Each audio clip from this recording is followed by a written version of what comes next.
ونصلي ونسلم على رسوله الكريم اما بعد فاعوذ بالله من الشيطان الرجيم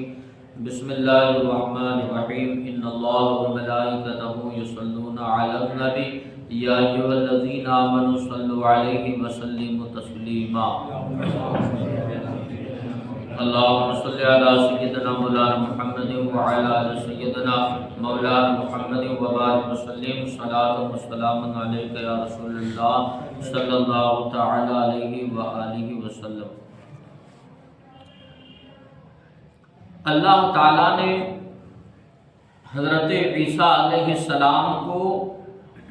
اپنی کتاب انجیل عطا فرمائی۔ چنانچہ اللہ تعالیٰ کا ارشاد ہے اور ہم نے ان نبیوں کے پیچھے ان کے نقش قدم پر عیسیٰ بن مریم کو بھیجا، اس تورات کی تصدیق کرتے ہوئے جو اس سے پہلے موجود تھی، اور ہم نے اسے انجیل عطا کی جس میں ہدایت اور نور تھا، اور وہ انجیل اس سے پہلے موجود تورات کی تصدیق فرمانے والی تھی اور پرہیزگاروں کے لیے ہدایت اور نصیحت تھی۔ تو اللہ تبارک و تعالیٰ نے اس آیہ مبارکہ میں حضرت عیسیٰ علیہ السلام پر جو کتاب نازل فرمائی،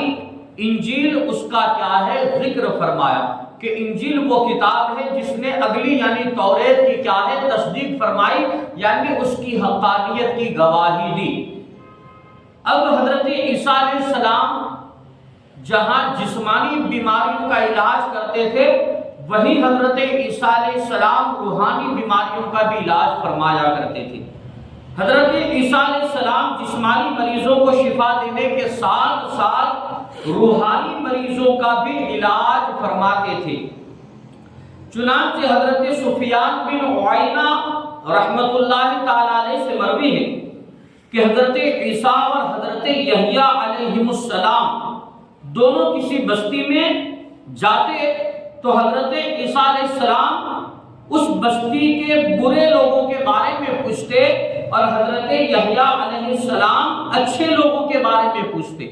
حضرت عیسیٰ علیہ السلام اور حضرت یحییٰ دونوں جب کسی بستی میں جاتے تو حضرت عیسیٰ اس بستی کی برے لوگوں کے بارے میں پوچھتے اور حضرت یحییٰ اچھے لوگوں کے بارے میں پوچھتے۔ ایک بار حضرت یحییٰ علیہ السلام نے حضرت عیسیٰ علیہ السلام سے پوچھا کہ آپ برے لوگوں کا پوچھ کر ان کے پاس کیوں جاتے ہیں؟ جب ہم بستی میں جاتے ہیں تو برے لوگوں کا پوچھ کر آپ ان کے پاس کیوں جاتے ہیں؟ تو حضرت عیسیٰ علیہ السلام نے جواب دیا کہ میں جسمانی طبیب کے ساتھ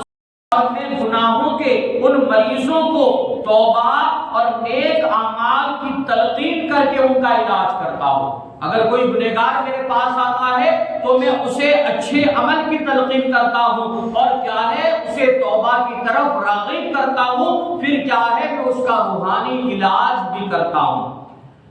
اب حضرت عیسیٰ علیہ السلام نے جب پہلی مرتبہ کلام فرمایا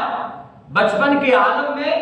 تو اس وقت کیا کہا کہ اللہ تعالیٰ نے مجھے نماز اور زکوٰۃ کی تاکید فرمائی ہے جب تک میں زندہ رہوں۔ حکم الہی کے مطابق آپ پابندی سے نماز ادا کیا کرتے تھے۔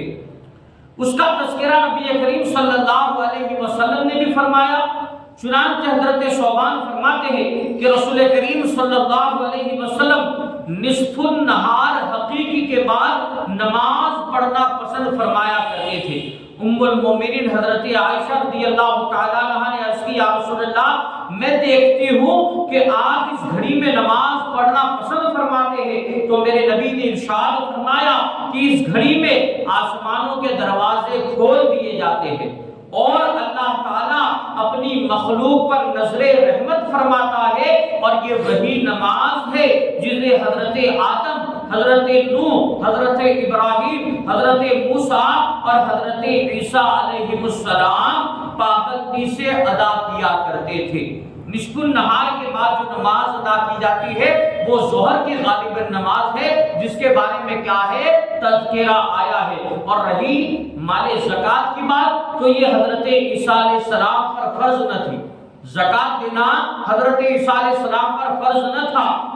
چونکہ اس بات پر اجماع ہے کہ انبیاء کرام پر زکوٰۃ فرض نہیں، البتہ جب اس آیہ مبارکہ میں ذکر ہے کہ اللہ نے مجھے نماز اور زکوٰۃ کی تاکید فرمائی تو پھر اس سے مراد کیا ہے؟ تو یہاں زکوٰۃ کی تاکید سے مراد حضرت عیسیٰ علیہ السلام کے ذریعہ